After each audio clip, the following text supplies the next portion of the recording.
monde atelier. Alors aujourd'hui je voulais vous présenter un projet qui permet d'utiliser les papiers passion pétale. Donc vous voyez, j'ai créé 3 cartes et aujourd'hui nous allons en créer une 4e avec différentes couleurs pour vous montrer ce qu'on peut faire et surtout pour vous montrer ce projet qui utilise la technique de l'aquarelle. Donc il n'est pas la peine d'être un grand professionnel pour pouvoir avoir un résultat sympathique. Donc voilà, donc première carte que j'avais faite, donc le petit ornement passion de pétale, quelques fils récupérés d'un tissu, voilà, puis après vous pouvez écrire un petit message au dos, et puis ensuite celle-ci, qui est un petit peu différente, et la même, mais en bleu. Voilà. C'est le set des papiers passion de pétale. C'est vraiment un papier qui me plaît beaucoup. Vous voyez, il ne reste quasiment plus de papier. Donc vous avez celui-ci qui est superbe et qui est vraiment sympa à coloriser. Et ils sont tous recto verso. Alors, dans une prochaine vidéo, je vous montrerai d'autres façons de coloriser ces papiers. Donc, il y a celui-ci aussi. Voilà. Alors, ça, c'est le même. Et voilà. Et actuellement, je propose un kit. Vous verrez sur mon blog et peut-être même je ferai une vidéo pour vous le présenter. Un petit kit parce que au début, on n'a pas beaucoup de matériel, mais ce petit kit qui devrait être aux alentours de 6 €, hors frais de port, vous permettrait de faire quelques petits projets. Voilà, donc ça je vous le présenterai dans une prochaine vidéo. Et là aujourd'hui je vais juste vous montrer la technique aquarelle, donc que vous pourrez trouver ailleurs, mais moi j'aime beaucoup la faire. Avec ce papier passion de pétale, j'ai aussi réalisé un petit carnet de voyage dont je me suis inspirée de Anne Melville, qui est une youtubeuse britannique et qui, je crois, habite du côté de Londres. Voilà, donc avec les petits ornements qui sont issus du set Douce soirée. Et puis voilà, donc le petit ruban et le carnet avec la pochette en acétate et les différentes petites carnets disposés à l'intérieur. Vraiment, c'est vraiment sympathique à faire. Et avec ce papier, c'est tout juste magnifique. Et puis j'avais fait aussi une petite carte reprise d'une autre vidéo d'une youtubeuse aussi britannique, je crois. Et petite carte sympa avec un mécanisme. Voilà, c'est quelque chose de très classique, hein, j'ai rien inventé. Mais voilà, ça vous permet d'utiliser ces papiers. Alors, on est parti sur le projet. Donc, aujourd'hui, on va utiliser différents papiers et on change complètement de couleur, quelque chose de beaucoup plus printanier, avec cette feuille de carton. Donc, c'est une feuille de papier A4 qui est coupée dans le sens paysage et donc qui a une mesure de 9,9 cm par 21. Ça vous permet en fait, si je prends une feuille de papier A4, alors je vais prendre une autre couleur, si j'ai plus ma couleur sous la main. Vous voyez en fait, ça vous permet de ne pas avoir de chute. Avec cette mesure là, vous pouvez en faire beaucoup, vous pouvez en faire 3.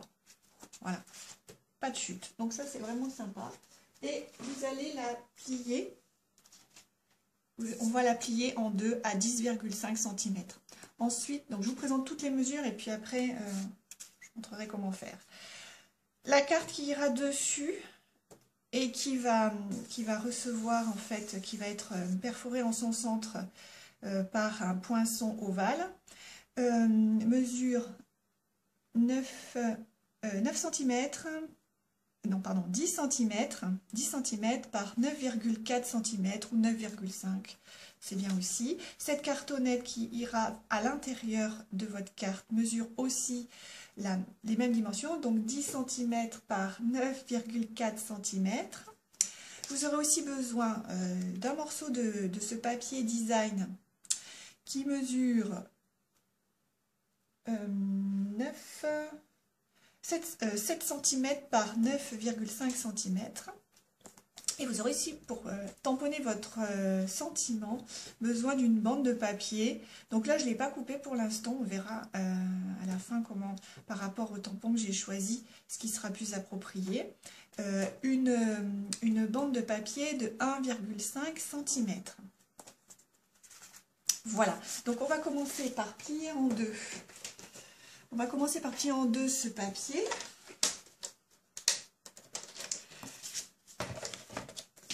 À 10,5 cm. Voilà. J'utilise le Massico Stampinum qui est vraiment très bien fait. Puis vous voyez, on peut bloquer la petite partie métallique, la petite partie plastique, pardon, pour qu'il ne se relève pas. Voilà. Hop. Voilà. Alors, ensuite, on va... votre base de carte donc est réalisée. On va ensuite réaliser l'ovale à l'intérieur. Donc j'ai pris les poinçons qui s'appellent... il faut que je retrouve le papier. Eh bien, je sais plus, il est assis là. Le papier, donc voilà, c'est un poinçon Stitched Shape Framelits Dies. Stitched Shape Framelits Dies, donc je crois que j'étais en champ, voilà, ici vous voyez mieux. Donc j'ai pris le plus grand poinçon ovale de ce set. Voilà. Alors pour utiliser la Big Shot, vous verrez sur mon blog, je vous ai remis les instructions de chez Stampin' Up qui sont bien faites. Donc là, c'est une plateforme magnétique sur laquelle je pose le plastique, la plateforme plastique.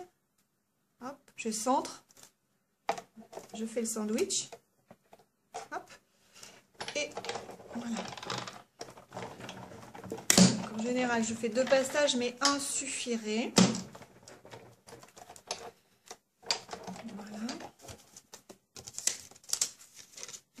Donc vous avez, ça y est, vous avez votre forme découpée. Voilà, celle-ci aussi est très jolie.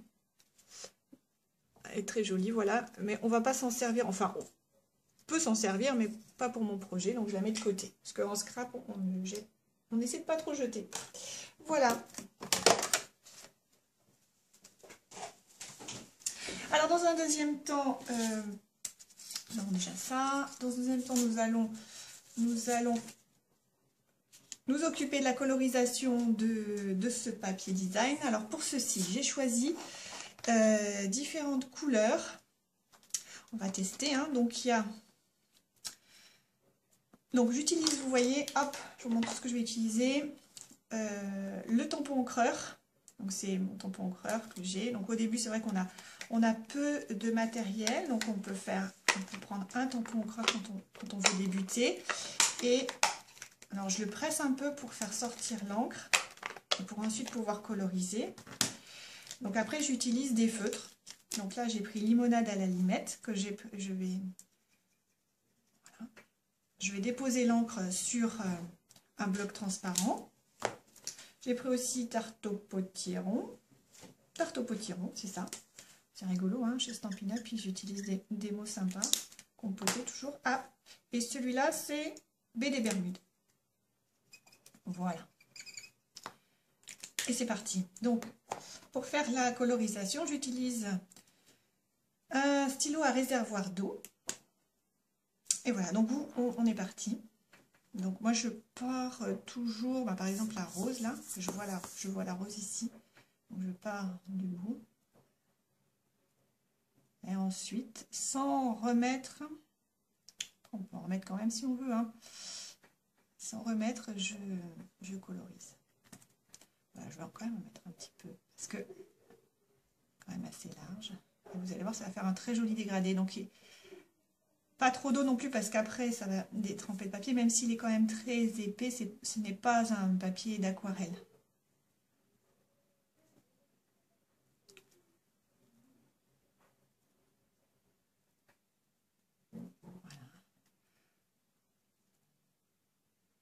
tout le tout, c'est... On peut, moi je suis partie du bord pour du bord avec l'encre la plus foncée, mais on peut imaginer, j'essaierai sur d'autres fleurs. Je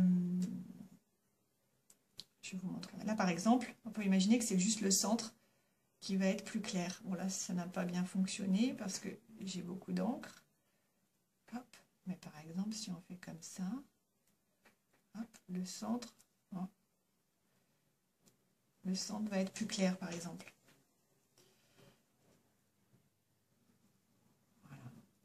Donc c'est une technique que vous pouvez utiliser avec les encres, enfin, avec des stylos, parce que ce sont des stylos à eau. Donc comme ce sont des stylos à eau, vous pouvez toujours... je vais faire avec celle-ci aussi. Vous pouvez, vous pouvez utiliser la technique aquarelle sans problème. Ce qui n'est pas le cas des marqueurs alcool, bien sûr, vous ne pourrez pas utiliser cette technique. Vous pouvez aussi utiliser des crayons à aquarelle.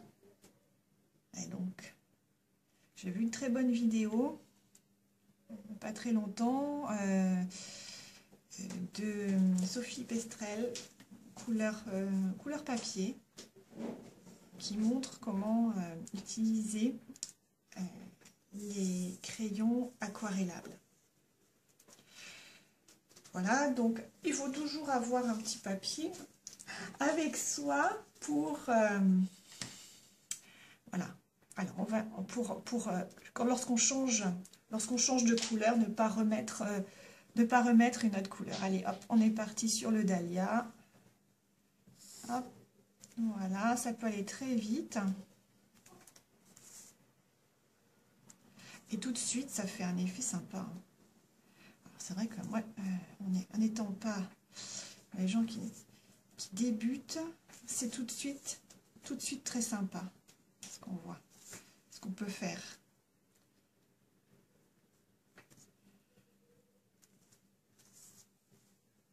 On n'a pas besoin de prendre énormément de cours pour pouvoir faire des belles choses. Regardez comme c'est joli. Voilà. Alors là, c'est vrai qu'elle va être beaucoup plus colorée que les autres. Et j'ai utilisé pour ça, en fait, un agencement de couleurs qui est proposé par Marika Lemay. Marika Lemay, qui est une québécoise. Et j'adore ses vidéos. Vraiment, allez voir son site, c'est vraiment sympa. Elle propose plein de cours. Alors, des cours payants et des cours gratuits. Moi, je trouve vraiment, j'aime beaucoup sa façon de travailler, de faire. Vous pouvez vous abonner, je crois, elle a une page Facebook sur laquelle elle propose des petites soirées de cours préenregistrées. Donc on apprend plein de choses avec elle. Elle est sympa comme tout. Bref, je fais sa pub et parce qu'elle le mérite. Voilà, le dahlia est terminé. On va partir sur une autre couleur.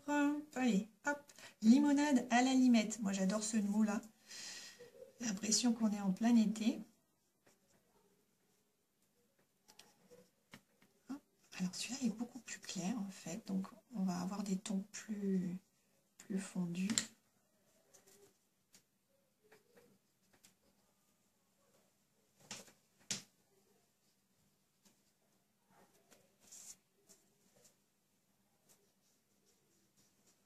Alors on peut imaginer, voilà, je fais quelque chose d'assez systématique, mais on peut imaginer, hop, de faire que le tour et ensuite de venir, hop, éclaircir l'intérieur.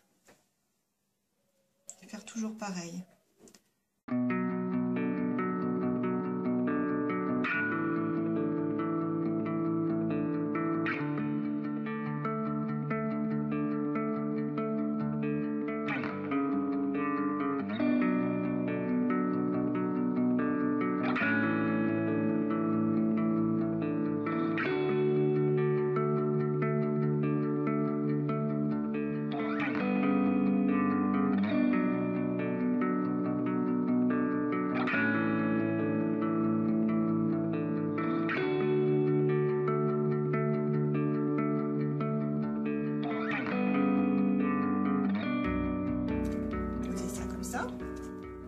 fait vraiment pas mal de couleurs, hein, c'est sympa.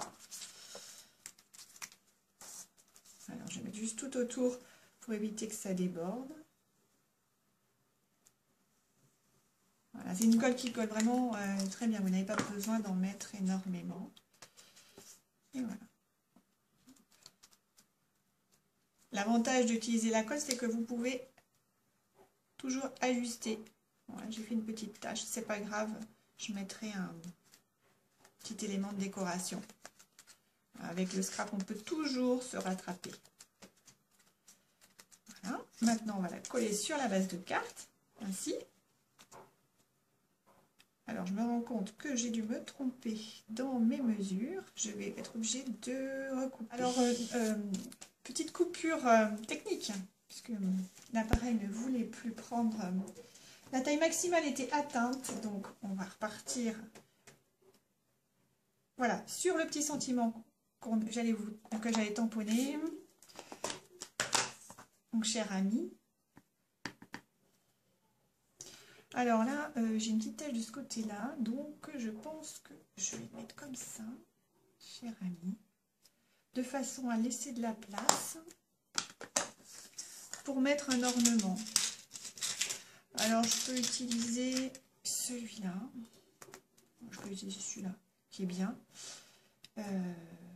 Voilà, j'utilise aussi la ficelle à rôti.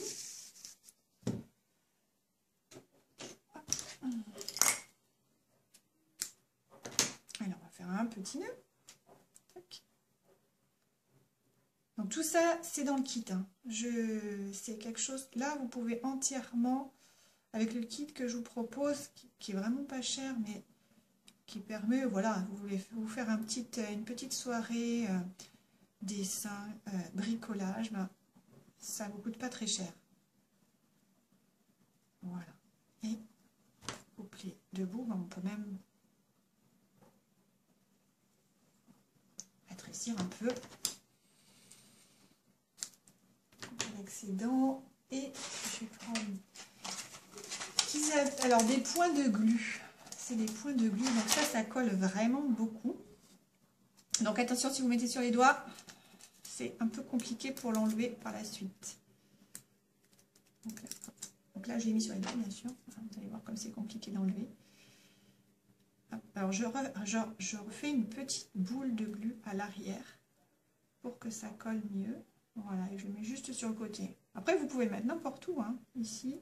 Et d'ailleurs, j'ai oublié de coller ma petite fleur. Pareil, j'utilise un point de glu supplémentaire. Voilà. Et en le mettant sur le... Vous allez voir, ça va coller tout seul. Ah ben voilà. Normalement, ça colle tout seul. Voilà. Bon. Il ne reste plus qu'à ajuster le sentiment. Ici, par exemple. Je vais le couper là et je vais faire une queue de poisson. J'ai vu ça sur une vidéo, c'est vraiment pas compliqué à faire. Et on peut même aussi, ah bah ça je peux vous montrer aussi, faire un, comment dire, faire une petite bordure, dans la couleur ici, la explosion B, avec des doigts éponges. Donc j'utilise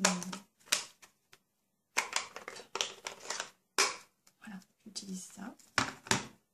Et puis un petit tampon encreur, voilà. Et vous pouvez coloriser le pourtour. Alors, il aurait mieux valu le faire un petit peu avant, mais c'est pas grave, on peut faire ici maintenant. Ça va marcher aussi. Ça vous fait une petite touche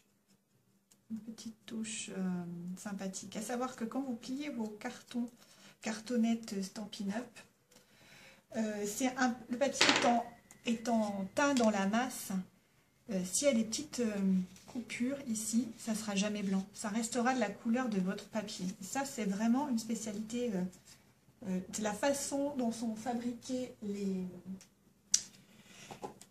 papiers qui permet ça. Donc hop, j'utilise les dimensionneurs. Voilà.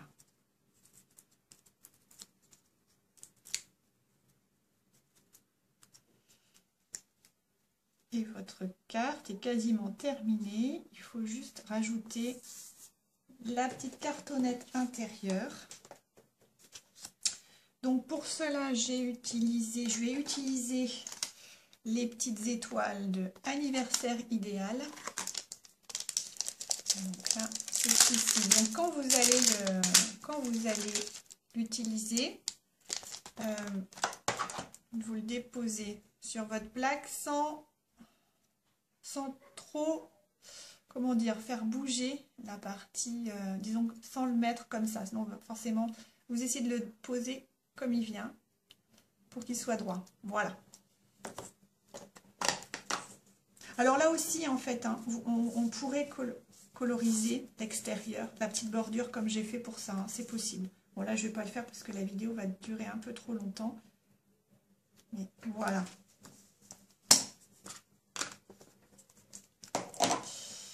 Et on colle.